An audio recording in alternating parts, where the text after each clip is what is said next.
Hello friends, welcome back to Tenkasi Vetri Ias Academy. In this video, we are going to see the lesson in 6th standard 3rd term science unit 2 water. So before that, Academy Tnpsc 2023 group 2 group 2A VAO கான regular test batch plus வந்து கிளாஸஸ்க்கான admission போயிட்டு இருக்கு. Plus state paper 1 எழுதினவங்களுக்காக நியமன தேர்வுக்கு regular classes plus test பேட்சுக்கு admission போகுது. SSC exam MTS and ஹவால்தார்க்கான ரெகுலர் கிளாஸஸ் ப்ளஸ் வந்து உங்களுக்கு டெஸ்ட் பேட்சுக்கும் அட்மிஷன் போயிட்டு இருக்கு. ஸோ அட்மிஷன் ரிலேட்டடாக எந்த டவுட்ஸ் இருந்தாலும் ஸ்க்ரீனில் ப்ளே ஆகிற நம்பருக்கு கால் பண்ணி கேட்டுக்கோங்க. ஓகே ஃப்ரெண்ட்ஸ், இன்னைக்கான லெசனுக்குள்ள நம்ம போகலாம். லெசன் நேம் என்ன? வாட்டர். ஸோ வாட்டர் அப்படின்றது ஒரு எசென்ஷியல் திங் இன் அவர் லைஃபாக இருக்கு. ஸோ இந்த லெசனில் நம்ம ப்ரீஃபாக என்ன பார்க்க போகிறோம் அப்படின்னா, recognize the sources of and availability of water and clarify the composition of water and process of water cycle and develop the skills in suggesting ways to conserve water and realize the importance of water of our life on earth and appreciate the efforts made to conserve water. So water பத்தி தான் full and full இந்த லெசன்ல நம்ம பார்க்க போறோம். அதுக்கு முன்னாடி நம்ம human பாடியில வாட்டர் எந்தெந்த பார்ட்ஸ்ல எவ்வளவு percentage இருக்குன்றத பார்க்கலாம். ஃபர்ஸ்ட் நம்ம ஹியூமன் பாடியில கிட்னி எடுத்துக்கிட்டோம் அப்படின்னா 83% வந்து வாட்டர் இருக்கு. ஹார்ட்ல வந்து 79% அண்ட் பிரெயின்ல வந்து 75%. நெக்ஸ்ட் வந்து லிம்ப், அதில் வந்து என்னென்னா நிணநீர்னு சொல்லுவாங்க. லிம்ப் வந்து அதில் 94% அண்ட் ஜாயின்ஸ்னா மூட்டுகள்னு சொல்லுவோம்ல, ஸோ அதில் வந்து 83%. லங்ஸில் வந்து 80%, நுரையீரலில். நெக்ஸ்ட் மசில்ஸ்னால் என்னென்னா தசைகள் அப்படின்னு சொல்லுவாங்க. மசில்ஸில் வந்து 75%. நெக்ஸ்ட் வந்து போன்ஸ், எலும்புகளில் 22% அண்ட் பிளட், ரத்தத்தில் 83% அண்ட் ஸ்கின், நம்மளோட தோலில் வந்து 64%. லிவர், அதாவது கல்லீரல்னு சொல்லுவாங்க, அதில் வந்து 68%. பிரெயினில் வந்து 75%. ஸோ இதுதான் ஹியூமன் பாடியில் இருக்க வாட்டர் கண்டென்ட் எவ்வளோ இருக்குன்றது. ஸோ இன்ட்ரோடக்ஷன் பார்க்கலாம். Water is one of a basic substance present in the earth. So பூமியில் இருக்கக்கூடிய ஒரு உயிர் வாழ்றதுக்கு தேவையான ஒரு அடிப்படை பொருள் தான் என்னது? வாட்டர்னு சொல்கிறாங்க. It plays a vital role in the evolution and survival of life. So நம்ம உயிரினங்கள் உயிர் வாழ்றதுக்கும் அவங்க பரிணாம ரீதியாக வளர்ச்சி அடைகிறதுக்கும் எது முக்கியம்? வாட்டர் வந்து ரொம்ப important. It is impossible to imagine a life on earth without water. So தண்ணி இல்லாமல் நம்ம உலகம் எப்படி இருக்கும்னு நம்ம கற்பனை பண்ணுறதே வந்து முடியாததாக இருக்குது. Water helps to regulate the temperature of our planet. It also helps to maintain the temperature in organisms. So water வந்து நம்ம பூமியோட வெப்பநிலையை ஒரு சமநிலையில் வைக்கிறதுக்கும் ஹெல்ப் பண்ணுது, ஒழுங்குபடுத்துறதுக்கும். அதே மாதிரி உயிரினங்களோட உடல் வெப்பநிலை என்ன பண்ணுது? வாட்டர் வந்து ரெகுலேட் பண்ணுது. Where do we get water from? So நம்மளுக்கு இந்த வாட்டர் வந்து எங்கேருந்து கிடைக்குது அப்படின்னு பார்த்தோன்னா, we get water from different water sources in our surroundings. So நம்மளை சுற்றி இருக்கக்கூடிய நிறைய சோர்சஸ்லேருந்து நம்மளுக்கு தண்ணீர் கிடைக்குது. இன் villages and towns, wells, canals, tanks, ponds, rivers, water tanks, hand pipes are the main sources of water. So நம்ம வில்லேஜ்லேயும் சரி டவுன்லேயும் சரி இப்போ பார்த்தோம்ல, கிணறு, அப்புறம் டேங்க், நம்ம கட்டி வச்ச தொட்டி, பாண்ட் வந்து குளம், ஆறுகள், வாட்டர் டேங்க், இதெல்லாம் தான் என்னது? சோர்சஸ் ஆஃப் வாட்டராக இருக்குது. ஸோ எதுக்கு நம்மளுக்கு தேவை இந்த வாட்டர் அப்படின்னு பார்த்தோம்னா, we need water to perform several day-to-day activities like cooking food, washing clothes and cleaning utensils. அதாவது நம்ம துணி துவைக்கிறதுக்கு, அதுக்கப்புறம் நம்ம ஃபுட்டு வந்து சமைக்கிறதுக்கு, cleaning utensils பாத்திரங்கள்னு சொல்லுவாங்க. சமையல் பண்ண பாத்திரங்கள்லாம் வாஷ் பண்ணுறதுக்கும் நம்மளுக்கு வாட்டர் தேவை. நெக்ஸ்ட், ஃபார் எக்ஸாம்பிள் ஒரு பிளேஸ்க்கு ஒருத்தவங்களுக்கு வாட்டர் கிடைக்கும். For Ramu says he and his family get water from the pipes in washrooms and kitchens. So ராமுன்றவங்களுக்கு வீட்டில் சில பேருக்கு வந்து வாஷ்ரூமில் பைப்பை திறந்தாலே தண்ணி வர மாதிரி இருக்கும். Sometimes we use hand pump daily both in the morning and evening to collect the water.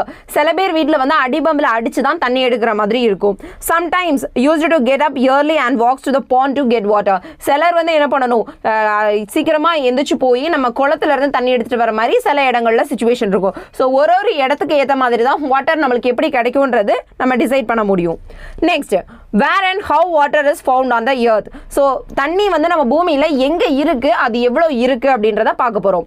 Water is available in nature in 3 forms: solid, liquid, vapour. So நீர் வந்து நம்ம பூமியில் இயற்கையாக 3 வடிவத்தில் இருக்குது. என்னெல்லாம்னா, ஒன்று வந்து சாலிட்னா திண்மம், திரவம், வேப்பர்னா வாயு. So first solid form of water. So திண்ம நிலையில் தண்ணி எப்படி இருக்குன்னு பார்த்தோன்னா, it is present in ice glaciers, icebergs and ice caps on the top of a tall mountains. So மலை பிரதேசங்களில் இருக்கிற பனிக்கட்டி அந்த மாதிரி ஸ்டேட்ஸில் இருக்குது. And glaciers and polar regions, துருவ பகுதிகளிலையும் காணப்படுது. இது solid form of water. Next, liquid form of water பார்த்தோன்னா, it is present found in oceans, seas, lakes, rivers and even in underground. So underground seas lakes இந்த மாதிரி இடத்துலலாம் இருக்கு. Next, gaseous form of water. So வாயு நிலையில தண்ணி எங்க இருக்குன்னு பார்த்தோம்னா வேப்பரா தான் இருக்கு. So it is present in the air around us. நம்மள சுத்தி இருக்கக்கூடிய காற்றுல தான் என்ன இருக்கு? வேப்பர் ஃபார்ம்ல வாட்டர் வந்து இருக்கு. Next, availability of water. We know that nearly 3/4 of the surface of our earth is covered by water. So நமக்கு நார்மலாவே தெரியும் நம்ம பூமியில 3 பங்கு என்னதான் இருக்கு? வாட்டர் தான் இருக்கு. Most of the water, that is 97% of the total amount of water that exists on the earth is found in seas and oceans. ஆனா நம்ம பூமியில இருக்க மொத்த வாட்டர்ல ஒரு 97% எங்க தான் இருக்கு? கடல்லையும் பெருங்கடல்களையும் தான் இருக்கு. Can we drink the water available in the sea? So நம்ம கடல்ல இருக்க தண்ணியை குடிக்க முடியுமா? முடியாது. No. Why பார்த்தோம் அப்படின்னா sea water is salty. So கடல் நீர் எப்படி இருக்கும்? உப்புத்தன்மையோடதா இருக்கும். But water used for our daily purposes is not salty. ஆனா நம்ம டெய்லி லைஃப்க்கு நம்ம குடிக்கிறதுக்குலாம் யூஸ் பண்ற தண்ணி எப்படி இருக்காது? சால்ட்டான வாட்டர் நம்ம யூஸ் பண்றது இல்ல. எப்படி சால்ட் இல்லாத வாட்டர் யூஸ் பண்றோம்? It is known as a fresh water. அதான் என்ன சொல்றோம்? fresh water நன்னீர்னு சொல்றாங்க. Water obtained from ponds, puddles, river, tube wells and taps at a home is usually a fresh water. So fresh water நமக்கு எங்க இருந்தெல்லாம் கிடைக்குது? குளத்துல, ஆறுல, அப்புறம் டியூப் வெல்ல இருந்து எடுக்கிறது இந்த மாதிரி தான் நமக்கு fresh water வந்து கிடைக்குது. If a total water on the earth be 100%, let's see what percentage would be the availability of fresh water. So பூமியில இருக்கக்கூடிய மொத்த தண்ணியை நம்ம 100% அப்படின்னு வச்சிட்டோம்னா அதுல availability of fresh water எவ்வளவு இருக்கு அப்படின்றத நான் ஒரு பை சார்ட்ல கொடுத்திருக்காங்க. So all water on the earth எவ்வளவு? 100%. அதுல saline waterனா என்னது? உப்பு நீர் எவ்வளவு? 97%. fresh water அப்ப எவ்வளவு தான் இருக்கு? 3% தான் இருக்கு. அந்த fresh waterையும் ஸ்ப்ளிட் பண்ணி கொடுத்திருக்காங்க, பார்க்கலாம். Only a 3% found is the fresh water and that too in a polar ice caps and glaciers. So 3% தான் fresh water கிடைக்கும். அதுலயும் அதிகபட்சம் எங்க தான் இருக்கு? பனிக்கட்டியிலயும் துருவ பிரதேசங்கள்லயும் தான் இருக்கு. So this portion of water is not readily available for drinking. So இந்த அதிகமான இது துருவ பகுதிகள்லாம் பனிக்கட்டியா இருக்கும்போது நம்ம என்ன பண்ண முடியாது? ட்ரிங்கிங் பர்பஸ்க்கு வந்து நம்ம யூஸ் பண்ண முடியாது. The distribution of the totally available fresh water is as follows. So fresh water நமக்கு கிடைக்கக்கூடியது வந்து எவ்வளவு percentage எங்கெங்க இருக்குன்னு கொடுத்திருக்காங்க. Polar ice caps and glaciers. அங்க வந்து எவ்வளவு இருக்கு? துருவ பனிப்படிவுகள், பனி ஆறுகள். அங்க எவ்வளவு இருக்கு? 68.7% இருக்கு. கிரவுண்ட் வாட்டர், நிலத்தடி நீர்னு சொல்லுவாங்க. அங்க எவ்வளவு இருக்கு? 30.1% இருக்கு. Other sources of water, so மற்ற ஆதாரங்கள் எங்கெல்லாம் இருக்குன்றது 0.9% இருக்கு. அடுத்து சர்ஃபேஸ் வாட்டர் 0.3%. சர்ஃபேஸ் வாட்டர்னா மேற்பரப்பு நீர்னு சொல்லுவாங்க. Next, the distribution of total surface water is as follows. இந்த surface water 0.3 பார்த்தோம்ல, அது எங்கெல்லாம் இருக்குன்னு கொடுத்திருக்காங்க. அது லேக்ஸ்ல வந்து 87%, ரிவர்ஸ்ல 2% and swampsல வந்து 11%. swamps அப்படினா என்னன்னா சதுப்பு நில நீர்னு சொல்லுவாங்க. ஓகேவா? சதுப்பு நிலம். Thus the above pie chart explains that we have a very small amount of fresh water available for human usage. So மேல பார்த்த percentageல இருந்து என்ன தெரியுது? வெறும் 3% தான் fresh water கிடைக்குது நமக்கு. அது நம்ம human usageக்கு எப்படி இருக்கு? ரொம்ப availability கம்மியா இருக்கு. So maintaining the water table and the conservation of water is very essential. So இந்த fresh water amount ரொம்ப கம்மியா இருக்கனால நம்ம என்ன பண்ணணும்? வாட்டரை வந்து கன்சர்வேஷன்னா நம்ம எவ்வளோக்கு எவ்வளோ பாதுகாக்க முடியுமோ அவ்வளோ பாதுகாக்கணும். அதே மாதிரி கிரவுண்ட் வாட்டர் டேபிளை என்ன பண்ணணும்? கரெக்டான லெவலில் நம்ம மெயின்டைன் பண்ணணும். Next, do you know கொடுத்திருக்காங்க, பார்க்கலாம். Water while passing through a layers of soil dissolves salts and minerals to a maximum extent. அதாவது நீர் வந்து மண்ணுல போகும்போது அந்த மண்ணுல இருக்கக்கூடிய உப்புகளையும் தாது உப்புகளையும் என்ன பண்ணுதுன்னா அது கூட அப்படியே டிசால்வ் ஆகி கரைச்சி எடுத்துட்டு போகுது. These salts and minerals have been deposited in seas and oceans for millions of years and are still being deposited. So இப்படி எடுத்துட்டு போன salts and minerals வந்து நம்ம கடல்லையும் பெருங்கடல்லையும் millions of years வந்து அப்படியே தேங்கி டெபாசிட் ஆகி படிஞ்சுக்கிட்டே வருது. In addition, the oceanic volcanoes which are present inside also add salts to the sea. So அது மட்டும் இல்லாம கடல்ல அடியில காணப்படக்கூடிய volcanoesனா என்னது? எரிமலைகள். அதுவும் என்ன பண்ணுதுன்னா சால்ட்டை வந்து கடலுக்கு வந்து எக்ஸ்ட்ராவா ஆட் பண்ணுது. Water with a large amounts of dissolved solids is not potable or suitable for drinking. இந்த மாதிரி dissolved solid content அதிகமா இருக்கிற வாட்டர் வந்து நம்ம என்ன பண்ண முடியாதுன்னா ட்ரிங்கிங் பர்பஸ்க்கு யூஸ் பண்ண முடியாது. Such water is called as saline water. So அந்த நீரை தான் நம்ம என்ன சொல்றோம்? saline water, உப்பு நீர் அப்படின்னு அழைக்கிறோம். Next, composition of water. So water என்ன compositionல இருக்கு அப்படின்றத பத்தி நெக்ஸ்ட் வந்து பார்க்க போறோம். அதாவது நீரோட இயல்புன்னு சொல்லுவாங்க. Water is a transparent, tasteless, odorless and nearly colorless chemical substance. அதாவது நீர் அப்படின்றது என்னன்னா transparent அப்படின்னா ஒரு ஒளிபுகும் தன்மை கொண்ட, tastelessனா சுவையற்ற, odorlessனா மனம், ஆர்டர்னா என்ன சொல்லுவாங்கன்னா மனம்னு சொல்லுவாங்க. அப்ப odorlessனா மனமற்ற, nearly colorless அதாவது எந்தவித நிறமும் மற்ற ஒரு வேதிப்பொருள் தான் என்னது? வாட்டர் அப்படின்றது. It is composed of 2 atoms of hydrogen combined with 1 atom of oxygen. அதாவது நீர்ன்றது 2 ஹைட்ரஜன் மூலக்கூறும் 1 ஆக்சிஜன் மூலக்கூறும் இணைஞ்சது தான் என்னது நீர். The molecular formula of water is H2O. However, the physical composition of water changes from place to place. அதாவது இயற்பியல் composition இயல்பு வந்து எப்படி மாறுதுன்னா வாட்டருக்கு வந்து மாறிக்கிட்டே இருக்கு இடத்துக்கு தகுந்த மாதிரி. It can be clear or cloudy. அது வந்து தெளிவாகவும் இருக்கலாம், கலங்கியும் சில இடத்துல இருக்கலாம். Oxygenated or not very oxygenated. அதாவது ஆக்சிஜனேற்றம் பெற்ற நிலையிலே இருக்கலாம், ஆக்சிஜன் குறைஞ்சும் சில இடங்கள்ல இருக்கலாம். And it can be fresh or salty. So சில இடங்களில் ஃப்ரெஷ் வாட்டராகவும் இருக்கலாம், சில இடங்களில் சால்ட்டி வாட்டராகவும் இருக்கலாம். The amount of salt in a water is termed as a salinity. So ஒரு வாட்டரில் எவ்வளோ அமௌண்ட் ஆஃப் சால்ட் இருக்குன்றதை நம்ம என்ன சொல்கிறோம்னா salinityன்னு சொல்கிறாங்க. Based on it salinity, water is classified into 3 main categories. So அந்த salinity எவ்வளோ இருக்குது வாட்டர்ன்றதை பொறுத்து நம்ம வாட்டரை வந்து 3 கிளாசிஃபிகேஷனாக பிரிக்கிறாங்க. ஸோ என்னெல்லாம்னா such as fresh water, brackish water and sea water. First என்னது நன்னீர்னு சொல்றாங்க. ஸோ செகண்ட் வந்து என்னன்னா உவர்ப்பு நீர், அதாவது brackish waterன்றது உவர்ப்பு நீர், அடுத்து sea waterன்றது கடல் நீர். ஸோ fresh water contains எவ்வளோ பர்சன்டேஜ் இருக்கணும், brackish water எவ்வளோ இருக்கணும், sea water எவ்வளோ இருக்கணும் கொடுத்துருக்காங்க. fresh water contains 0.05% to 1% of salt. Brackish water contains up to 3% of salt and sea water contains more than 3% of salt. Ocean water is composed of many substances. So கடல் நீரை பொறுத்த வரைக்கும் அதுல நிறைய substances பொருள்கள் வந்து இருக்கும். The salts include sodium chloride, magnesium chloride and calcium chloride. அப்படியே அந்த ஓஷன் வாட்டர்ல இருக்கக்கூடிய சால்ட்ஸ்ல என்னென்ன சால்ட்ஸ் இருக்குன்னு கொடுத்துருக்காங்க. sodium chloride, magnesium chloride and calcium chloride. See that, do you know கொடுத்திருக்காங்க water freezes at 0 degree Celsius at normal pressure. So சாதாரண வளிமண்டல அழுத்தத்துல வாட்டர் வந்து 0 degree Celsiusல freeze ஆகுது, அதாவது உறைஞ்சு போயிருது. Every year March 22nd is observed as the World Water Day. So World Water Day எப்ப செலிப்ரேட் பண்றாங்க? March 22ல வந்து செலிப்ரேட் பண்றாங்க. Next, water cycle, அதாவது நீர் சுழற்சி. The water on the earth evaporates into the atmosphere due to the heat of a sun. So பூமியில இருக்கக்கூடிய தண்ணி வந்து evaporateனா வந்து ஆவியாகிறது. ஓகேவா? ஆவியாகி என்ன பண்ணுது? வளிமண்டலத்துல போய் கலக்குது. எப்படி? சூரியனோட வெப்பம் காரணமா. The water vapor in the atmosphere forms a cloud. So அதுக்கப்புறம் இந்த water vapor இருக்குல்ல, இது என்ன பண்ணுதுன்னா atmosphere வளிமண்டலத்துல போய் ஒரு cloud-ஆ, அதாவது மேகமா வந்து ஃபார்ம் ஆகுது. From the clouds, water falls on the earth in the form of rain or snow. அதுக்கப்புறம் அந்த cloud ஃபார்ம் ஆனதுக்கு அப்புறமா அது வந்து என்ன பண்ணுது? பூமிக்கு மேல மழையாவோ அல்லது ஸ்னோ பனியாவோ வந்து கீழே வருது. By this natural process, water gets renewed. So இந்த natural process மூலமா தான் என்ன பண்ணுது? வாட்டர் வந்து திரும்ப மாறிக்கிட்டே இருக்கு. This is called a water cycle. So இதுதான் என்ன சொல்றாங்க? நீர் சுழற்சின்னு சொல்றாங்க. Water cycle is a continuous process. So நீர் சுழற்சின்றது ஒரு தொடர்ச்சியா நடக்கக்கூடிய ஒரு நிகழ்வு. It involves 3 stages. So அதுல எத்தனை stages இருக்கு? 3 stages இருக்கு. Evaporation, condensation and precipitation. Evaporation meaning என்ன அப்படின்னா ஆவியாதல். Condensation meaning என்னன்னா ஆவி சுருங்குதல். Precipitation அப்படின்றது என்னன்னா மழை பொழிதல். So இதுதான் என்னது water சைக்கிளோட 3 stages. It is also called a hydrological cycle. So water cycle என்ன சொல்றோம்? Also called as hydrological cycle. The first stage பார்க்கலாம் evaporation. Evaporation என்னன்னா water from oceans, lakes, ponds and rivers evaporates due to the heat of a sun. So ஆறுகள் குளங்கள்ல இருக்கக்கூடிய நீரெல்லாம் சூரிய வெப்பம் காரணமா ஆவியாகிறதா என்ன சொல்றாங்க? evaporation சொல்றாங்க. Next, condensation.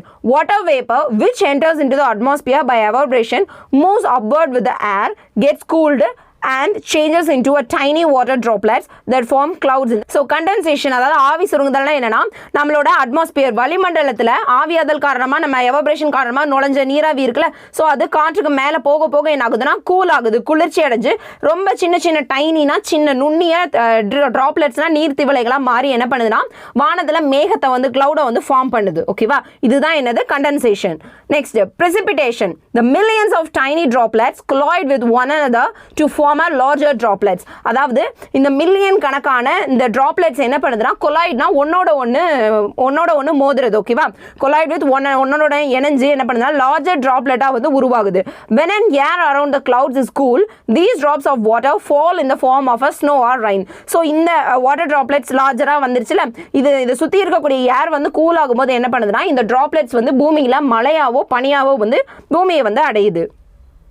நெக்ஸ்ட், வெட் கிளாத் வந்து நம்ம காய போடும்போது எப்படி வந்து ட்ரையா மாறுதுன்னு சொல்லியிருப்பாங்க. The water evaporates into the atmosphere due to the heat of a sun. So சூரிய வெப்பம் காரணமாக அந்த துணியில் இருக்கக்கூடிய வாட்டர் எல்லாம் எவாபரேட் ஆகி, அதாவது ஆவியாகி போகிறதுனால தான் நம்மளோட கிளாத்ஸ் வந்து என்ன ஆகுது? ட்ரை ஆகிருது.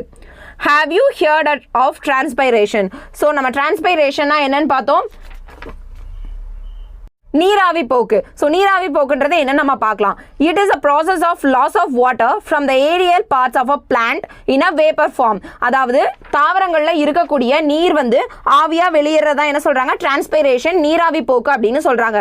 தர் is a continuous cycling of water and it exists in the 3 forms in a nature. So நீர் சுழற்சி காரணமாக இயற்கையாகவே வாட்டர் எப்போதுமே 3 ஸ்டேட்ஸில் இருக்குது. ஸோ கண்டினியூஸாக அது வந்து மாறிக்கிட்டே இருக்குது. Water evaporating from a lakes, rivers and oceans forms the gaseous state.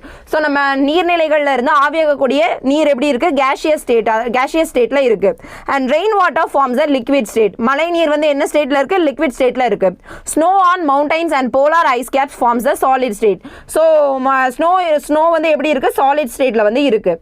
These 3 states occur in nature, keep the total amount of water on the earth constant even when the whole world is using it. So நம்ம பூமி ஃபுல்லா இருக்க தண்ணி வந்து எப்போதுமே இந்த 3 ஸ்டேட்லயே நிலையா தான் இருக்கு. நம்ம பூமியில இருக்க எல்லாருமே தண்ணியை யூஸ் பண்ணிக்கிட்டே இருந்தாலும்.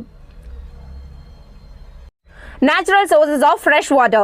3 types of natural sources of fresh water are available on the earth. So earthல நேச்சுரா எத்தனை process இருக்கு, 3 types of natural sources of fresh water இருக்கு. First வந்து என்னன்னா surface water.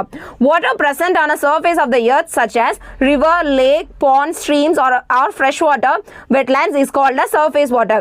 So பூமி மேல ஆறு, குளங்கள், ஏரி இந்த மாதிரி இருக்குல, அதுதான் என்னது, surface water, மேற்பரப்பு நீர்னு சொல்றாங்க. First type. Second one is frozen water. Water that is present in the frozen form as a polar ice caps and glaciers are called a frozen water. அதாவது பூமி மேல தண்ணி வந்து உறைஞ்சு இருக்குல, அதுதான் என்ன சொல்றாங்க, உறை நீர் அப்படின்னு சொல்றாங்க. The larger portion of water is 68.7% of the total available fresh water is in a frozen state. அதாவது 68.7% நீர் எப்படி தான் இருக்கு, உறைஞ்ச நிலையில தான் காணப்படுது. The next type is a ground water. Ground water is a water present beneath earth's surface in a soil. அதாவது beneathனா என்ன, கீழன்னு சொல்லுவாங்க. பூமிக்கு கீழே இருக்கக்கூடிய நீரை தான் என்ன சொல்றாங்க, ground water, நிலத்தடி நீர் அப்படின்னு சொல்றாங்க. This water is obtained through springs, open wells, tube wells or hand pumps. So இந்த நிலத்தடி நீரை நம்ம எப்படி எல்லாம் எடுக்கோன்றதை தான் கொடுத்திருக்காங்க. ஓகேவா. நெக்ஸ்ட் do you know கொடுத்திருக்காங்க பாருங்க, ஹிமாலயஸ் பத்தி. The Himalayas contains ice caps, icebergs and glaciers. So ஹிமாலயாஸ்ல என்னெல்லாம் இருக்கு, பனிப்படிவு, பனிப்பாறை, பனியாறுகள்லாம் இருக்கு. 10 of Asia's largest rivers flow from the Himalayas and more than 1 billion people's livelihoods depend on those rivers. So 10க்கு மேற்பட்ட ஆறுகள் வந்து இமயமலையில இருந்தா உருவாகுது. அதை நம்பி நிறைய பில்லியன் கணக்கான மக்களோட வாழ்வாதாரம் இந்த ஆறுகள்ல இருந்து வரக்கூடிய நீரை நம்பி தான் இருக்கு. நெக்ஸ்ட் மோட்டோ நோன் கொடுத்துருக்காங்க பாருங்க. Water is measured in litre and millilitre. So வாட்டரை எப்போதுமே நம்ம எதில் தான் அளப்போம், லிட்டர் அண்ட் மில்லி லிட்டரில் அளக்கும். Gallon is also a measure of volume of liquids. So gallon அப்படின்றது இன்னொரு மெஷர், வால்யூம் ஆஃப் லிக்விடை நம்ம மெஷர் பண்ணுறதுக்கு. 1 gallon is equal to 3.785 liter. Water level in reservoirs is measured in TMC. So நீர் தேக்கங்களில் இருக்கக்கூடிய நீரை எப்படி அளவிடுறாங்க, TMCயில் அளவிடுறாங்க. 1000 million cubic feet. And water released from a dams is measured in a cubic, அதாவது cubic feet per second. So டேம்ல இருந்து release பண்ற வாட்டரை எப்படி தான் மெஷர் பண்றாங்க, கியூசெக்ல மெஷர் பண்றாங்க. Next do you know aquatic animals related. During a winter, water in lakes and ponds in the cold countries will be frozen and a solid layer of ice is formed on the surface of water. So during winter na குளிர் காலத்துல லேக்ஸ், அதாவது குளங்களில் லேக்கில் இருக்கக்கூடிய water என்ன ஆகுது அப்படின்னா மேலே வந்து ஒரு ஃப்ரோசன், உறைஞ்ச நிலைக்கு மாறி ஒரு சாலிட் லேயர் ஆஃப் ஐஸ் வந்து அந்த வாட்டரோட மேலே சர்ஃபேஸில் வந்து ஃபார்ம் ஆகுது. Still aquatic animals living under the ice do not die. ஆனால் அக்வாட்டிக் அனிமல்னால் நீர்வாழ் விலங்குகள், இந்த தண்ணி கடியில் வாழ்கிற விலங்குகள் எதுவுமே இறந்து போகிறதில்ல. ஸோ ஏன் ரீசன் கொடுத்துருக்காங்க, this is because the floating layer of ice acts as a protective coat and doesn't permit heat to escape from the water. So அந்த மேலே உருவான சாலிட் ஐஸ் லேயர் என்ன பண்ணுதுன்னா ஒரு ப்ரொடெக்டிவ் கோட் மாதிரி, ஒரு பாதுகாப்பு உரை மாதிரி செயல்பட்டு அந்த வாட்டருக்குள்ள இருக்க ஹீட்டை வந்து வெளியே போகாம பாதுகாக்கிறதுனால இந்த அக்வாட்டிக் அனிமல்ஸ், நீர்வாழ் தாவரங்கள் என்ன பண்ணுது, உயிரோட இருக்கு. So as the water at the surface alone turns to ice, it the existence of aquatic animals. Next conservation of water. Conservation என்னது, பாதுகாக்கிறது. ஸோ நீரை எப்படி நம்ம பாதுகாக்கலாம்னு கொடுத்துருக்காங்க. there is no change in the conservation of water, அதாவது நீர் பாதுகாப்பு. there is no change in the total quantity of water available on the earth. So பூமியில் இருக்கக்கூடிய நீரில் வந்து எந்த விதமான மொத்த அளவில் வந்து எந்த விதமான சேஞ்சஸ்மே ஏற்படுறதில்ல. It remains the same. So அது எப்போதுமே ஒரே மாதிரி தான் இருக்கு. But the water useful for a plants, animals and man is decreasing day by day. It is called a scarcity of water. ஆனால் நம்ம பூமியில் இருக்கக்கூடிய உயிரினங்கள், தாவரங்கள், விலங்குகள், இவங்க எல்லாரோட எண்ணிக்கை வந்து நாளுக்கு நாள் என்ன பண்ணிக்கிட்டே வருது, அதிகரிச்சுக்கிட்டே வருது. நம்ம அதிகரிக்கிறதுனால அந்த தண்ணியோட அளவு வந்து நம்ம யூஸ் பண்ற தண்ணி குறைஞ்சிக்கிட்டு வருது. It is called a scarcity of water. ஸ்கேர்சிட்டினா என்ன, பற்றாக்குறை அப்படின்னு சொல்லுவாங்க. ஓகேவா? What are the reasons for the scarcity of water? So இந்த நீர் பற்றாக்குறைக்கு என்னென்ன காரணங்கள்னு கொடுத்துருக்காங்க. The main reasons for water scarcity, அதாவது இந்த நீர் பற்றாக்குறைக்கான முக்கியமான காரணங்கள் என்னென்னா, first one is population explosion. Population எக்ஸ்ப்ளோஷன்னா என்னன்னா மக்கள் தொகை அதிகரிக்கிறது. Second one uneven distribution of rainfall. So மழை நீர் வந்து ஒரு சீரா பொழியாம சில நேரம் அதிகமாக பொழியிறது, சில நேரம் கம்மியாக பொழியிறது. And third one is decline of ground water table. So நிலத்தடி நீர் மட்டம் டிக்ளைனா என்னதுன்னா குறையிறது. And next one pollution of water. So நீர் வந்து மாசுபடுறது. Fifth one careless use of water. So வந்து கவனக்குறைவா நீரை நம்ம வந்து ஹேண்டில் பண்றது, அதனால அதிகமாக வாட்டர் வேஸ்டேஜ் ஆகுது. We should take care to prevent the scarcity of water. So scarcity நீர் பற்றாக்குறை குறைக்கிறது கண்டிப்பாக நம்ம தான் வந்து நிறைய ஆக்ஷன்ஸ் எடுக்க வேண்டியது இருக்கு. Otherwise it is impossible for organism to live on the earth. So அப்படி நீர் பற்றாக்குறையை நம்ம வந்து கரெக்டாக ஸ்டெப்ஸ் எடுத்து நம்ம சரி பண்ணல அப்படின்னா பூமியில உயிரினங்களே வாழ முடியாத ஒரு ஸ்டேஜ் வந்துடும். The only method of preventing scarcity of water is conservation of water. So நீர் பற்றாக்குறை எப்படி தான் குறைக்கலாம், நீர் பாதுகாப்பு மூலமா மட்டும்தான் குறைக்க முடியும். Saving water for the future generations by using a water carefully and in a limited way is a conservation of water. So நம்ம எப்படி சேவ் பண்ணலாம் அப்படின்னா, நம்ம தேவைக்கு மட்டும் யூஸ் பண்ணி கேர்லெஸ்ஸாக நிறைய வாட்டர் வேஸ்ட் பண்ணுறதை ஸ்டாப் பண்ணலாம், நீரை வந்து பாதுகாக்கலாம். Next method of water conservation. Mainly 2 methods can be followed for the conservation of water. So நீர் பாதுகாப்புக்கு 2 methods வந்து ஃபாலோ பண்ணுறாங்க. And first one is water management. So water மேனேஜ்மெண்ட்னா என்னது, நீரோட நீர் மேலாண்மை பண்ணுறது. Water management consist of the following factors. So water managementல என்னெல்லாம் இருக்குன்னு பாயிண்ட்ஸ் கொடுத்திருக்காங்க. And first one is bringing awareness about the bad effects of throwing wastes into the water bodies. So first வந்து awarenessனா விழிப்புணர்வு ஏற்படுத்தணும். வாட்டர் பாடிஸ்னா இந்த ரிவர் அந்த மாதிரிலாம் இருக்குல்ல, நீர்நிலைகள்ல நம்ம வந்து வேஸ்ட்டை கொண்டு போடுறோம்ல, ஸோ அதனால என்னென்ன பேட் எஃபெக்ட்ஸ், தீய விளைவுகள் ஏற்படும்னு அவேர்னஸ் கிரியேட் பண்ணும். And second one is recycling of water by separating pollutants. So மாசுபட்ட நீரை வந்து அதில் இருக்க பொல்யூட்டன்ஸை மட்டும் எடுத்துட்டு ரீசைக்கிள்னா திரும்ப வந்து நம்ம மறுசுழற்சிக்கு உட்படுத்துறது. And next one is minimizing the use of chemical fertilizers in agriculture. So chemical fertilizers நம்ம அதிகமாக யூஸ் பண்ணுறதை என்ன பண்ணணும், கம்மி பண்ணணும். It reduce the pollution of underground water. So அந்த chemical fertilizer நம்ம கம்மி பண்ணால் underground water, நிலத்தடி நீர் வந்து பொல்யூட் ஆகிறது கம்மியாகும். Next one controlling deforestation. Deforestation என்னன்னா காடுகளை வந்து அழிக்கிறது. ஓகேவா? காடுகள் அழியிறதை என்ன பண்ணணும், கண்ட்ரோல் பண்ணணும். And next one adopting drip irrigation and sprinkler irrigation in agriculture. So சொட்டு நீர் ட்ரிப் இரிகேஷன், சொட்டு நீர் பாசனம், ஸ்ப்ரிங்க்லர் இரிகேஷனா தெளிப்பு நீர் பாசனம். ஸோ இதை வந்து நம்ம அக்ரிகல்ச்சரில் அதிகமாக யூஸ் பண்ணலாம். அதனால வேஸ்டேஜ் ஆஃப் வாட்டர் வந்து ரெடியூஸ் ஆகுது. By this way lesser amount of water can be used for the irrigation. So இந்த ரெண்டு டைப்லையுமே வாட்டர் வந்து ரொம்ப கம்மியான அமௌண்ட் தான் அந்த பிளான்ட்டுக்கு வந்து தேவைப்படுது. And second method is rain water harvesting. direct collection and the use of rainwater is called a rainwater harvesting. So டைரக்டா நம்ம கலெக்ட் பண்ணி ரெயின் வாட்டர் யூஸ் பண்றதா என்ன சொல்றாங்க, ரெயின் வாட்டர் ஹார்வெஸ்டிங் அப்படின்னு சொல்றாங்க, மழைநீர் சேகரிப்பு. There are 2 types of rainwater harvesting. So மழைநீர் சேகரிப்புல எத்தனை டைப் இருக்கு, 2 types இருக்கு. And first one is collecting water from where it falls. For example, collecting a water from the rooftops of the house or buildings. It's called a roof water harvesting. So first type என்னன்னா எங்க மழைநீர் கிடைக்குதோ அந்த இடத்துலயே சேகரிக்கிறது. அதாவது நம்ம வீட்டு மொட்டை மாடியில தண்ணி விழுந்துச்சுன்னா அந்த வீட்டு மொட்டை மாடியில இருந்து பைப் கொண்டு வந்து நம்ம மழைநீரை சேகரிக்கிறது. And second type is collecting flowing rain water. So flow ஆகக்கூடிய ரெயின் வாட்டரை நம்ம அதாவது by constructing a ponds with a bund, அதாவது குளங்களை அமைச்சு வந்து தேக்கிறது வந்து என்னது, second type collecting flowing rain water. And do you know கொடுத்திருக்காங்க பாருங்க, கூவம் is an estuary. Estuaryனா என்னன்னா முகத்துவாரம்னு சொல்லுவாங்க. So first estuaryனா என்னன்னு பார்க்கலாம். Estuaries are a wetlands where water bodies meet the sea.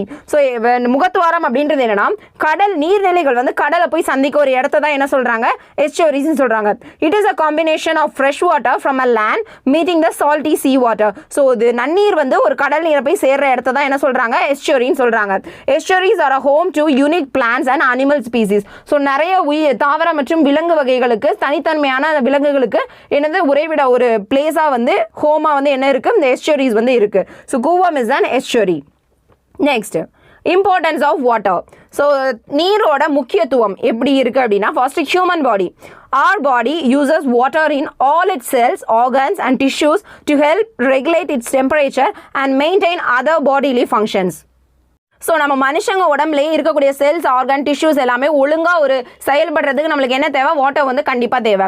On an average the human body requires 2 to 3 liters of water per day for a proper functioning. So ஒரு மனித உடம்புக்கு ஒரு நாளைக்கு 2-3 litre தண்ணி வந்து அவன் பாடி ப்ராப்பராக ஃபங்க்ஷன் ஆகிறதுக்கு தேவைப்படுது. Water helps in digestion of food and removal of toxins from the body. Water வேறு எது ஹெல்ப் பண்ணுதுன்னா, டைஜஷனாக செரிமானம் அடைகிறதுக்கு, நம்ம சாப்பிட்ட சாப்பாடு செரிமானம் அடைகிறதுக்கும், நம்ம உடம்புல இருக்கக்கூடிய டாக்ஸின்ஸ் அதாவது தேவையற்ற அந்த இதை வந்து நீக்கிறதுக்கும் என்ன பண்ணுது, கழிவுப் பொருட்களை நீக்கிறதுக்கும் வாட்டர் வந்து ஹெல்ப்ஃபுல்லாக இருக்குது. அண்ட் ஃபர்ஸ்ட் ஒன் டொமஸ்டிக்னா என்ன, நம்ம வீடுகளில் யூஸ் பண்ணுறோம்ல, அது எதுக்கெலாம் யூஸ் பண்ணுறோம். Apart from drinking, people use water for many other purposes. These include cooking, bathing, washing clothes and washing utensils, keeping houses and common places clean, watering plants. So the செடிகளுக்கு தண்ணி விடுறது, சமைக்கிறது, குளிக்கிறது, துவைக்கிறது, பாத்திரம் கழுவுறது, இதுக்கெல்லாம் என்ன பண்ணுறோம், நம்ம வீடுகளில் வாட்டரை வந்து குடிநீர் தவிர மற்றதுக்கெல்லாம் யூஸ் பண்ணுறோம். அண்ட் டியூ நோன் கொடுத்துருக்காங்க பாருங்க, swamps are wetlands that are forested. So swamps அப்படின்றது என்னன்னா சதுப்பு நிலங்கள்னு சொல்லுவாங்க. ஸோ அது வந்து எப்படி இருக்கும், வெட்லேண்ட், ஈரம் நிறைந்த காடுகள், ஈரப்பதம் உள்ள காடுகளை தான் என்ன சொல்கிறாங்க, ஸ்வாம்ஸ், சதுப்பு நிலங்கள்னு சொல்கிறாங்க. They occur along larger rivers or on the shores of a large lakes. இது பொதுவாக எங்கே இருக்கும்னா, பெரிய ஆறுகளை பக்கத்துலையோ அல்ல பெரிய ஏரிகளோட கரைகள்லையோ தான் என்ன பண்ணுது, இந்த ஸ்வாம்ஸ் வந்து காணப்படுது. The water of a swamp may be fresh water, brackish water or sea water. So இந்த சதுப்பு நிலங்களில் இருக்கக்கூடிய தண்ணி எப்படி இருக்கலாம், ஃப்ரெஷ் வாட்டர் நன்னீராக இருக்கலாம், பிராக்கிஷ் வாட்டர் உவர் நீராக இருக்கலாம், ஆர் சீ வாட்டர் கடல் நீராகவும் இருக்கலாம். Swarms are important for providing fresh water and oxygen to all life. So இந்த சதுப்பு நிலங்கள் எதுக்கு ரொம்ப இம்பார்ட்டண்ட்டாக இருக்குன்னா, நம்மளுக்கு நன்னீர் கொடுக்கறதுக்கும் லைஃபுக்கு தேவையான ஆக்சிஜன் கொடுக்கறதுக்கும் இந்த சதுப்பு நிலங்கள் இம்பார்ட்டண்ட்டாக இருக்குது. Pichavaram mangroves in Chidambaram, Muthupet mangrove wetland. So Pichavaram சதுப்பு நில காடுகள் வந்து எங்கே இருக்குது, சிதம்பரத்தில் இருக்குது. ஸோ அடுத்து முத்துப்பேட்டையில் சதுப்பு நில காடுகள் இருக்குது. And Pallikaranai wetland in Chennai, Pallikaranai எங்கே இருக்குது, சென்னையில் இருக்குது. Chembarambakkam in Kanchipuram are few examples of swamps in Tamil Nadu. இதெல்லாம் வந்து தமிழ்நாட்டில் இருக்கக்கூடிய சதுப்பு நிலங்களுக்கு சில எக்ஸாம்பிள்ஸ் கொடுத்துருக்காங்க. Next, agriculture. Water is also essential for the healthy growth of a farm crops and a farm stock and is used in the manufacture of many products. So நீர் வந்து வேளாண்மையில் நிறைய பயிர்களை வந்து வளர்க்குறதுக்கும் நிறைய டைப் ஆஃப் ப்ராடக்ட்ஸ் வந்து நம்ம manufacture பண்ணுறதுக்கும் யூஸ் ஆகுது. Next, industry depends on water at all levels of production. So ஒரு இண்டஸ்ட்ரியை பொறுத்த வரைக்கும் அதில் இருக்கக்கூடிய எல்லா நிலைகளுக்குமே என்ன தேவைப்படுது, வாட்டர் வந்து தேவைப்படுது. It is used as a material, a solvent and for generating electricity. So அது ஒரு மெட்டீரியலாவோ இல்லை சால்வெண்ட், அதை கரைக்கிறதுக்கோ எலக்ட்ரிசிட்டி தயாரிக்கிறதுக்கோ என்ன தேவைப்படுது, வாட்டர் வந்து தேவைப்படுது. Next, water distribution and treatment system. So தண்ணியை வந்து நம்ம எப்படி டிஸ்ட்ரிபியூட் பண்ணுறோம் அப்படின்றதையும் அது என்ன சிஸ்டம்லன்றதையும் பார்க்க போகிறோம். We know that water is distributed by a local bodies. So நம்மளுக்கு என்ன தெரியும், நிறைய லோக்கல் பாடிஸ்னால் உள்ளாட்சி அமைப்புகள்னு சொல்லுவாங்க. அவங்க தான் நம்மளுக்கு நீர் விநியோகம் பண்ணுறாங்க. In some areas which water is obtained from river, lake and ground water is treated and distributed. சில ஏரியாவில் என்ன பண்ணுவாங்கன்னா, தண்ணியை வந்து ஆறுகளில் இருந்தோ லேக்கு குளம் ஏரிகளில் இருந்தோ இல்லை கிரவுண்ட் வாட்டரில் இருந்தோ தண்ணி எடுத்து அதை ட்ரீட் பண்ணி மக்களுக்கு வந்து டிஸ்ட்ரிபியூட் பண்ணுவாங்க. Model of water distribution and treatment plan is shown in figure. So இங்கே ஒரு டயக்ராம் கொடுத்துருக்காங்க, அதாவது water distribution water treatment system எப்படி நடக்குதுன்றது. ஃபர்ஸ்ட் என்ன பண்ணுறாங்கன்னா, ஒரு லேக் ஒரு ரிவர்லேருந்து ஒரு வாட்டரை எடுத்துக்கிறாங்க. அதை அந்த ரா வாட்டரை ஒரு பைப் வழியாக இன்டேக் எடுத்துக்கொண்டு போய் அது ஒரு பம்ப் வந்து அது மோட்டார் போட்டு அதை கெமிக்கல் ட்ரீட்மெண்ட்டுக்கு அனுப்புறாங்க. அந்த கெமிக்கல் ட்ரீட்மெண்ட்ல என்ன ஆகுதுன்னா, அந்த வாட்டர்ல இருக்கக்கூடிய ஸ்லட்ஜ் எல்லாம் அது வந்து ஃபில்டர் பண்ணி அந்த வாட்டரை மட்டும் அனுப்புது. அதுக்கடுத்து அதை ஒரு சாண்ட் ஃபில்ட்ரேஷன்ல அனுப்புறாங்க. அந்த சாண்ட் ஃபில்ட்ரேஷன்ல என்னெல்லாம் இருக்குன்னா, கோல், சாண்ட், கிராவல், அந்த 3 ஃபார்ம்ஸ் ஆஃப் வச்சு தான் அந்த சாண்ட் ஃபில்டர் இருக்கு. ஸோ அதில் ஃபில்டர் பண்ணி அனுப்புனதுக்கு அப்புறமா அந்த வாட்டரை என்ன பண்றாங்கன்னா, திரும்ப ஒரு குளோரின் அண்ட் அமோனியா இருக்கக்கூடிய ஒரு டேங்க்ல போட்டு டிஸ்இன்ஃபெக்ட் பண்ணுறாங்க. அதில் இருக்கக்கூடிய மற்ற டிஸ்இன்ஃபெக்ஷனை வந்து கில் பண்ணுறதுக்காக அதில் அனுப்பி அதுக்கப்புறம் அந்த வாட்டரை வந்து ஒரு பம்ப் மூலியமாக ஒரு ஸ்டோரேஜ் டேங்குக்கு வந்து அனுப்புகிறாங்க. அந்த ஸ்டோரேஜ் டேங்கில் இருந்தால் நம்ம இண்டிவிஜுவலாக வீட்டில் யூஸ் பண்ணுற டேப் ஓப்பன் பண்ணும்போது வாட்டர் வருதுல, ஸோ அந்த வாட்டர் இந்த ஸ்டோரேஜ் டேங்கில் இருந்தால் ஒவ்வொருத்தங்க வீட்டுக்கும் டிஸ்ட்ரிபியூட் பண்ணுறாங்க. ஓகேவா, இதுதான் வாட்டர் டிஸ்ட்ரிபியூஷன் சிஸ்டம். ஸோ இதோட இந்த லெசன் வாட்டர் அப்படின்ற லெசன் கம்ப்ளீட்டாக க்ளோஸ் ஆயிருச்சு. ஸோ பாயிண்ட்ஸ் டு ரிமெம்பர் அப்படின்னு இந்த லெசனில் இது வரைக்கும் நம்ம பார்த்ததை கொடுத்துருக்காங்க, பார்க்கலாம். First, water is one of the most important components that all animals including human beings and plants depend on their livelihood. அதாவது தண்ணி வந்து ரொம்ப ஒரு இம்பார்ட்டன்ட் ஆனது. எதுக்குன்னா தாவரங்கள், விலங்குகள், மனுஷங்க உட்பட எல்லாரோட வாழ்க்கைக்கும் என்ன முக்கியம்? நீர் வந்து முக்கியமா இருக்கு. To an extent of 97% of the total water that exists on the earth is found in a seas and ocean. So பூமியில இருக்கக்கூடிய மொத்த நீர்ல 97% எங்க இருக்கு? கடல்லையும் பெருங்கடல்லையும் இருக்கு. Only 3% of fresh water is available in polar ice caps and glaciers. So fresh water நன்னீர் எவ்வளவுதான் இருக்கு? வெறும் 3%. அதிலே அதிகமா எங்க இருக்கு? போலார் துருவ பகுதிகளில் காணப்படுது. Lakes, rivers, swamps constitute only 0.3% of the surface water. So ஆறுகள், லேக், குளங்கள்ல இப்போ சதுப்பு நிலங்கள் எல்லாம் வெறும் surface water 0.3% தான் இருக்கு.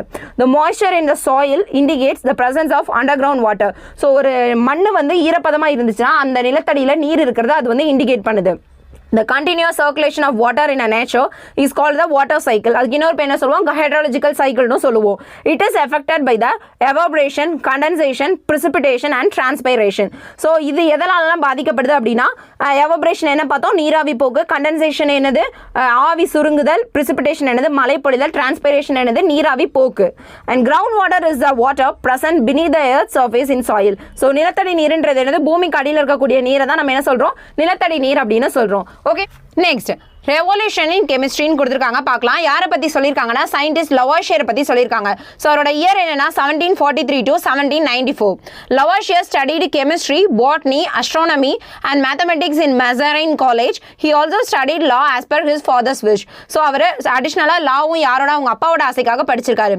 But I most interested in chemistry. So இத்தனை டிகிரிஸ் முடிச்சாலும் அவரோட இன்ட்ரெஸ்ட் எங்கே தான் இருக்குது? கெமிஸ்ட்ரியில் தான் இருக்குது. இன் 1771 he married மேரி அன்னே. ஸோ மேரி அன்னேன்றவங்கள 1771 அவங்க மேரேஜ் பண்ணிருக்காங்க. லவாஷியர் could not do his research without the precise instruments designed by Mary Anne. So Mary Anne அவரோட வைஃப் டிசைன் பண்ண நிறைய இன்ஸ்ட்ருமெண்ட் தான் அவரோட ரிசர்ச்க்கு ஹெல்ப்ஃபுல்லா இருந்திருக்கு. So Mary Anne's role is an important as Lavoisier in all those discoveries. So அவரோட ஒவ்வொரு கண்டுபிடிப்புகளையுமே மேரி அன்னையோட பங்களிப்பு முக்கியமானதா இருந்திருக்கு. Boyle After burning an iron plate, there is a rise in its mass. So பாயில்ன்றவர் என்ன சொல்லியிருப்பாருன்னா, ஒரு அயன் பிளேட்டை நம்ம பர்ன் பண்ணதுக்கு அப்புறமா அதோட மாஸ் நிறையில வந்து சேஞ்சஸ் இன்க்ரீஸ் ரைஸ் இருக்கு அப்படின்னு சொல்லியிருப்பாரு. லவாஷியர் decided to redo Boyle's experiment preciously. Lavoisier burned the iron plate in an airtight jar. So இந்த பாயிலோட அந்த இதை வந்து திரும்ப நம்ம பண்ணி பார்ப்போம் எக்ஸ்பெரிமெண்ட்டாக இவர் பண்ணாரு. ஸோ இவர் எதில் பண்ணார்னா ஒரு காற்று உள்ள வராத ஒரு ஏர்டைட் ஜாரில் வச்சு பண்ணுறாரு. As I expected the final mass of the total system is same as initial. So காற்று போகாத ஒரு இதில் வச்சு பண்ணும்போது ஃபர்ஸ்ட் இருந்த மாஸுக்கும் ரெண்டாவது இருந்த மாஸும் சேமாக தான் இருக்குது. When lifting the lid of a jar slightly the air rushed in to the jar. So லேசாக அந்த ஜார் நம்ம ஓப்பன் பண்ணும்போது காற்று வந்து உள்ளே போகுது. அதுக்கப்புறம் வெயிட் பார்த்தா என்ன ஆகுதுன்னா மாஸில் வந்து சேஞ்சஸ் இன்க்ரீஸ் வந்து இதாயிருக்கு. So we should accurately measure the mass in a chemical reaction. The initial and the final mass should be same. So matter can never be created nor destroyed. With a chemical reaction, a chemical compound may be changed. We can change the chemical composition of substances by chemical reaction. So என்ன சொல்லியிருக்காரு அப்படின்னா, ஒரு வேதிவினையோட ஆரம்பத்தில் பொருளோட நிறையும் இறுதியில் பொருளோட நிறையும் ஒன்றா தான் இருக்கணும். அப்போனா பொருளை வந்து நம்ம ஆக்கவும் முடியாது, அழிக்கவும் முடியாது. வேதிவினையை கொண்டு ஆனால் என்ன பண்ணலாம், ஒரு பொருளோட வேதி அமைப்பை நம்ம மாற்றலாம். ஸோ அக்யூரேட்டாக நம்ம மாசை மெஷர் பண்ணணும்னு முடிவு பண்ணாரு. There was an another surprise for him. What is this? The large and small plate shown the same 2 gram weight gain in this jar. So ரெண்டுமே ஒரே நிறையில தான் காட்டுச்சு. Yes, this should be quantity of the oxygen in the jar. So லைட்டா ஒரு change இருக்குல்ல, அது என்னன்னா அந்த குடுவையில் இருக்கக்கூடிய ஆக்சிஜனோட அளவா தான் இருக்கணும்னு அவர் இது பண்ணாரு. So oxygen after exhausting oxygen the chemical reaction is stopped. Increasing of mass is also interrupted. So அந்த ஆக்சிஜன் வந்து தீந்து போனதுக்கு அப்புறமா அந்த பாட்டில் இருக்க என்ன ஆகுதுன்னா கெமிக்கல் ரியாக்ஷன் ஸ்டாப் ஆகி எக்ஸ்ட்ரா மாஸ் வந்து அதிகரிக்கிறது என்ன ஆகுது, interrupt தடபடுது. Lavoisier repeated his experiment so many times and concluded that the quantity of the oxygen in the air should be 20%. So திரும்ப அவர் இந்த சோதனைகள் எல்லாம் பண்ணி அட் லாஸ்ட்ல என்ன சொன்னார்னா ஆக்சிஜன் வந்து 20% காற்றில் இருக்கு அப்படின்னு சொன்னாரு. while respiration we inhale oxygen and exhale carbon dioxide. So நம்ம சுவாசத்தின் போது நம்ம என்ன பண்ணோம்னா ஆக்சிஜனை உள்ள இழுத்து கார்பன் டை ஆக்சைடை வெளியே விடுறோம். even when rusting burning of substances the same oxidation is occurred. so he told that our respiration is equivalent to a slow burning. அதாவது நம்ம இரும்பு துருப்பிடிக்கும் போதும் பொருள்கள் எரியும் போதும் ஆக்சிஜனேற்றம் தான் நிகழுது. அதனால நம்ம சுவாசித்தல் என்னதுன்னா மெதுவாக எரியக்கூடிய ஒரு நிகழ்வுன்னு அவர் கூறியிருக்காரு. Experiments of Lavoisier showed that air is a mixture. So லவாஷியரோட எக்ஸ்பெரிமெண்ட்ஸ்ல நம்ம என்ன தெரிஞ்சுக்கலாம், ஏர் இஸ் அ மிக்சர், காற்று ஒரு கலவை. Lavoisier prove that water is made up of oxygen and hydrogen. So water வந்து ஹைட்ரஜனும் ஆக்சிஜனும் சேர்ந்ததுன்றதை லவாஷியர் ப்ரூவ் பண்ணாரு. So water is also not a basic element too. In consequence of proving water and air is not a basic elements, the concept of panchabhuta was obsolete. So இந்த நீரும் காற்றும் அடிப்படை பொருள்கள் அல்ல, அது ஒரு கலவைன்னு நிறுவியதோட தொடர்ச்சியாக பஞ்சபூதம் அப்படின்ற ஒரு கருத்து வந்து என்னதுன்னா அடிபட்டு போச்சு. அப்சொலீட்னா அப்படி காலம் மாறும்போது அப்படியே அது மாறுறது. Objects are made up of a different kind of atoms. So பொருள்கள் தனிமங்கள் வந்து நிறைய அணுக்களால் ஆக்கப்பட்டதுன்ற கருத்து வந்து வர ஆரம்பிச்சிச்சு. The book Elements of Chemistry published by him, யாரு, Lavoisier, in 1789 laid the foundation of modern chemistry. So லவாஷியரோட Elements of Chemistry அப்படின்ற புத்தகம் தான் இப்போ இருக்கக்கூடிய வேதியியலுக்கு வந்து அடிப்படையாக அமைஞ்சிருக்கு. லவாஷியர் remembered as the pioneer of a revolution in chemistry. So நவீன வேதியியல்ல புரட்சியை ஏற்படுத்தியவர்னு யாரை சொல்கிறாங்க, லவாஷியரை சொல்கிறாங்க. ஓகே ஃப்ரெண்ட்ஸ், இதோட இந்த கிளாஸ் முடிஞ்சிருச்சு. கண்டினியூஸாக நெக்ஸ்ட் வீடியோ நம்ம நெக்ஸ்ட் கிளாஸில் பார்க்கலாம். நம்ம சேனலை சப்ஸ்கிரைப் பண்ணாதவங்க சப்ஸ்கிரைப் பண்ணிக்கோங்க, உங்கள் ஃப்ரெண்ட்ஸுக்கும் ஷேர் பண்ணுங்கள், சப்போர்ட் பண்ணுங்கள். Thank you friends.